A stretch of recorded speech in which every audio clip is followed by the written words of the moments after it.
Programmer menemukan perangkat lunak ATM berhantu, kode mencuri uang, dikendalikan oleh kriminal hantu. Dengungan mesin ATM bergema di kantor yang dingin dan steril larut malam. Kantor ini terletak di pusat kota yang memuda, tempat di mana denyut teknologi berirama dengan gema kejahatan-kejahatan terlupakan. Sam, seorang programmer muda yang bekerja di departemen perangkat lunak bank, duduk membungkuk di atas mejanya, menatap baris-baris kode yang sudah lama tidak masuk akal. Mesin-mesin di sekitarnya sunyi, suara klik dan bip yang biasa digantikan oleh keheningan yang menakutkan. Sudah seminggu yang panjang dengan memperbaiki bug, menyelesaikan masalah dengan perangkat lunak ATM baru, dan memperbarui sistem keamanan yang usang.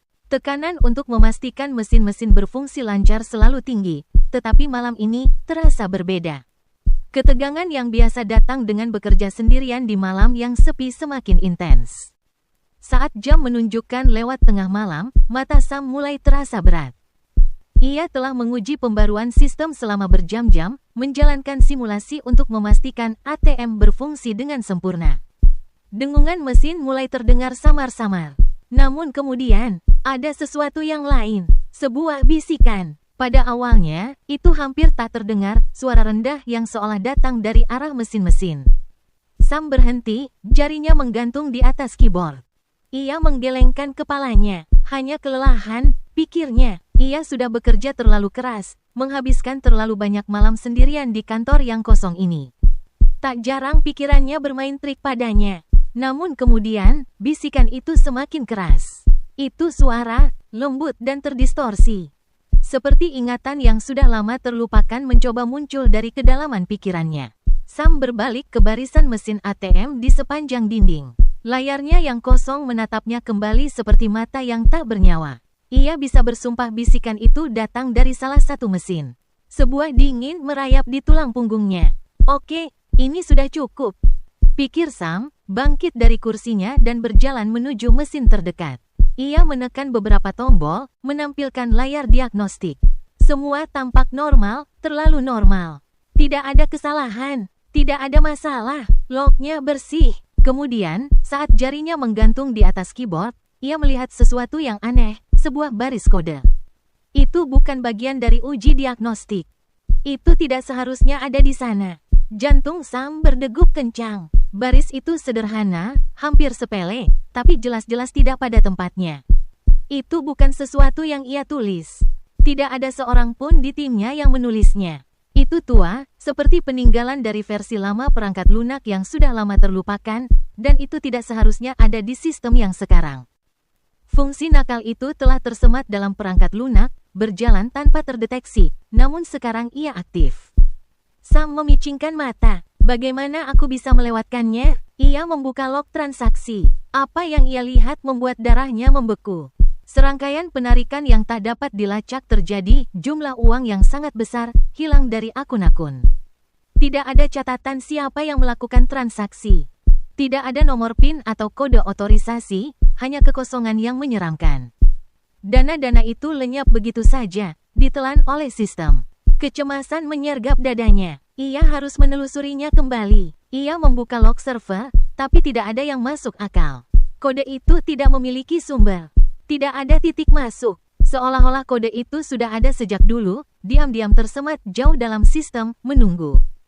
Kemudian bisikan itu kembali. Kali ini, lebih jelas. Kau tidak bisa menghentikanku. Kau tidak pernah bisa. Napas Sam tercekat di tenggorokannya. Matanya melirik sekeliling ruangan. Apakah ada seseorang di sini? Apakah ini lelucon yang jahat? Suara itu melanjutkan. Aku sudah mencuri sebelumnya. Dengan tanganku. Sekarang, aku mengambilnya dengan kodenku. Kesadaran itu menghantam Sam seperti batu besar di dadanya. Ini bukan sekadar bug. Ini bukan sekadar cacat dalam sistem. Ada sesuatu, seseorang yang bermain di sini. Sebuah rasa takut meresap ke dalam dirinya. Suara itu akrab, meski Sam tidak bisa langsung mengenalnya. Namun kemudian, seperti ingatan gelap yang merangkak kembali ke pikirannya, ia ingat. Beberapa bulan lalu, kota ini diguncang oleh serangkaian perampokan ATM besar-besaran. Para perampok itu sulit ditangkap, meninggalkan jejak yang tidak ada sidik jari, tidak ada bukti. Polisi menyebutnya sebagai serangkaian kejahatan sempurna.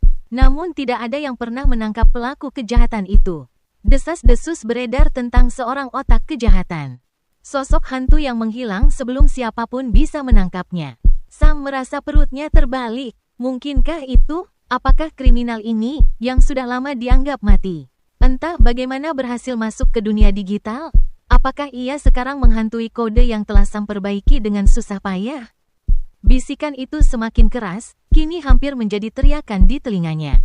Aku masih ada, aku ada di mana-mana, dan kau tidak akan pernah melacakku. Tidak lagi. Dalam upaya putus asa untuk mendapatkan kendali, Sam dengan panik mencoba memutuskan mesin. Untuk mematikan fungsi nakal itu, jarinya bergerak cepat di atas keyboard, mengetik perintah untuk mengesampingkan sistem, untuk menghapus baris kode misterius itu. Namun semuanya sia-sia. Kode itu tampaknya melawan, beradaptasi, berubah dengan setiap langkah yang ia ambil. Seolah-olah perangkat lunak itu sendiri telah menjadi sadar, mengetahui setiap tindakan yang ia lakukan. Mesin-mesin itu kini berdengung lebih keras, layarnya berkedip-kedip, menampilkan pesan-pesan yang penuh teka-teki, serangkaian angka yang berputar-putar seperti ular. Lalu, salah satu mesin ATM hidup. Layar itu berkedip, menampilkan sebuah gambar, sebuah wajah. Sam terdiam, darahnya membeku. Wajah yang ada di layar itu terdistorsi, bengkok, namun ia mengenalinya. Itu adalah wajah sang kriminal, seorang pria yang telah mati bertahun-tahun lalu dalam sebuah perampokan yang gagal.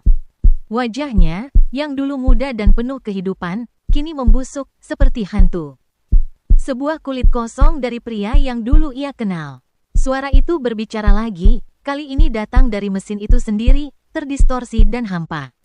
Aku sudah menunggu, begitu lama. Sam mundur, jantungnya berdebar kencang di dadanya. Ruangan itu tampak semakin sempit, bisikan-bisikan kini mengelilinginya, dinding-dinding yang seperti menekan masuk seolah hidup. Pikirannya berpacu, tetapi tidak ada jalan keluar. Kode itu ada di mana-mana, tersemat dalam setiap mesin, setiap transaksi. Hantu itu telah menjadi bagian dari perangkat lunak, bagian dari sistem. Tidak ada cara untuk menghentikannya. Dengan tangan gemetar, Sam mengeluarkan ponselnya dan menelepon manajernya. Ia membutuhkan bantuan, ia membutuhkan seseorang yang bisa memahami apa yang sedang terjadi. Namun layar ponselnya berkedip dan mati, seperti mesin-mesin itu.